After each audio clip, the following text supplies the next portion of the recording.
কোনে ক'লে 2 মিনিটত মেগী বনে বুলি মাধুৰী দীক্ষিতে ক'লেই হ'ব নেকি আহক আজি মেগী বনাওঁ 20 মিনিটত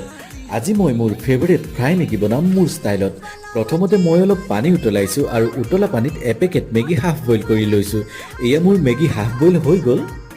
গধূলি সাজৰ বাবে খাবলৈ অনা 2 পিচ চিকেন সৰু সৰুকৈ কাটি লৈছোঁ আৰু এতিয়া সৰু সৰুকৈ কাটি লোৱা চিকেনখিনি গৰম তেলত ৰঙচুৱাকৈ ফ্ৰাই কৰি ল'ম চিকেন কেইপিচ ৰঙাকৈ ভাজি গৰম কেৰাহীৰ পৰা মই নমাই লৈছোঁ আৰু এতিয়া মই 2টা কণী এনেদৰে মিলাই লৈ গৰম কেৰাহীৰ গৰম তেলত বাকি দিছোঁ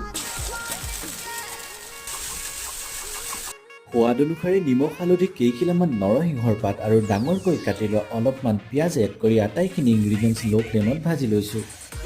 এফাল নেমু ৰস চেপি মেগীখিনি কেৰাহীত দি মেগী মছলা মিলাই 5 মিনিটমান মই এনেদৰে ভাজি লৈছোঁ সম্পূৰ্ণ 20 মিনিটৰ পিছত এয়া মোৰ ফ্ৰাই মেগী ৰেডি হৈ গ'ল ৰেচিপিটো আপুনিও এবাৰ ট্ৰাই কৰি চাব পাৰে খাবলৈ বহুত টেষ্টি